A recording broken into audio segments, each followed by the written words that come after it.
Salut tout le monde, c'est Manka de la chaîne Real Hockey Fan. Aujourd'hui, j'ai envie de vous jaser de plusieurs sujets d'actualité. Donc, on va faire le tour de ce qui s'est passé dernièrement, dans la fin de semaine. Bref, un petit peu de tout. Premièrement, on a Jonathan Drouin qui ne jouera pas ce soir. Il est day-to-day. Il est blessé. Donc au jour le jour, va revenir. Donc, une petite blessure mineure. Ekman Larsson, ça semble être un petit peu plus sérieux de son côté, Olivier Ekman Larsson.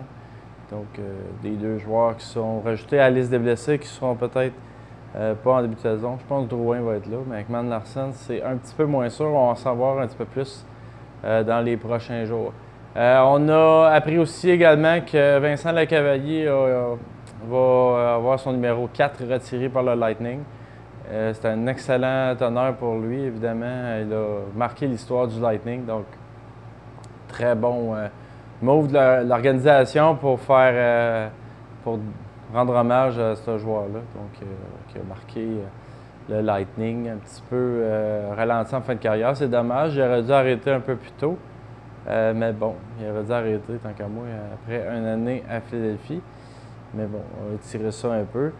Donc, c'est ça, malheureusement pour lui, ça s'est un petit peu tiré tôt, mais quelle carrière quand même. Je crois qu'il n'a pas fait 1000 points, mais quand même. Il est en discussion pour le temple de la renommée, mais moi, je ne suis pas prêt à le mettre là. Malheureusement pour lui, ça ne sera pas pour moi le temple de la renommée pour Vincent Lecavalier, mais excellent honneur pour lui. Donc, bien hâte de voir ça, je vais regarder ça certainement. La polémique maintenant des joueurs américains qui ne veulent pas se lever pour l'hymne national. Bon, moi personnellement, je ne suis pas un patriote, encore moins des États-Unis. Mais quand même, c'est vrai que ça n'a aucun rapport avec Donald Trump par contre. Donc, petite parenthèse, je ne fais pas des chroniques politiques très très souvent. Mais bon, en fait, en ce qui est trait de Donald Trump, ça n'a pas vraiment rapport avec lui, que vous l'aimez ou vous ne l'aimez pas. Selon moi, effectivement, les joueurs ont raison. Le fait de bouder l'hymne de ton pays n'a rien à voir avec le président en place. Donc, c'est quand même le pays qui t'a donné, qui donne la chance d'avoir la liberté. Donc, c'est un peu la même chose au Canada. Là. Ça serait un peu bizarre, même si je ne suis pas patriotique, comme je vous dis.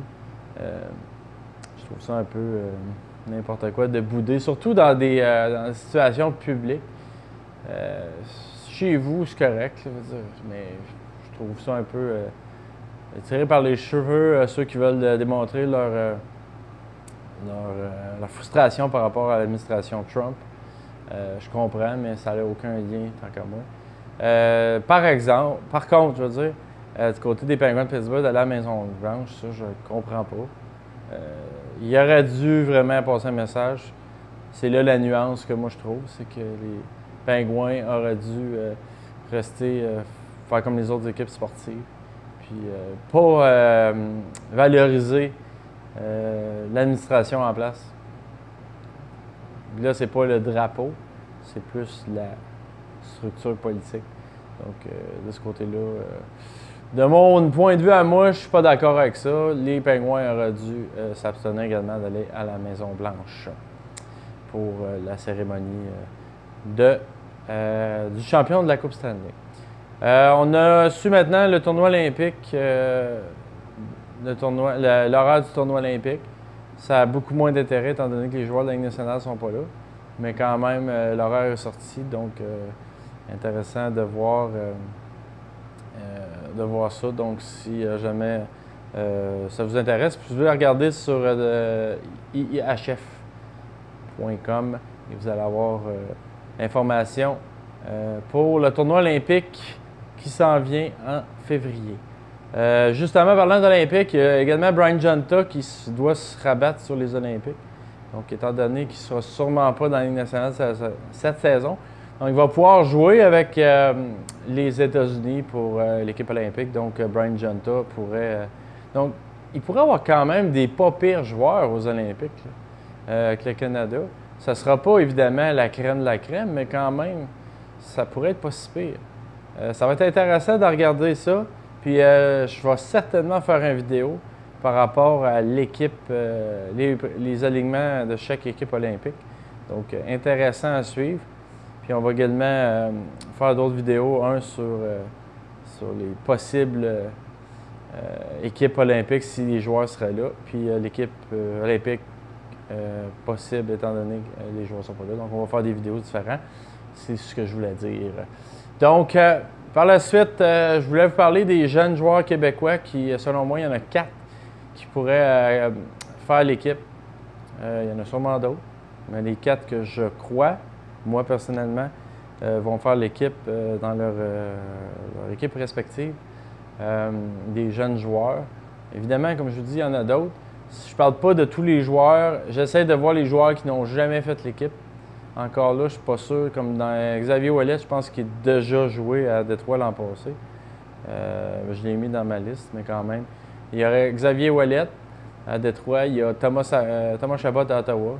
Moi, je pense vraiment que Chabot va faire l'équipe. Va faire l'équipe.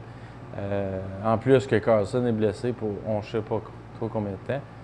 C'est un excellent défenseur. Donc, peut-être ma monnaie d'échange, un peu comme Sergachev à Montréal.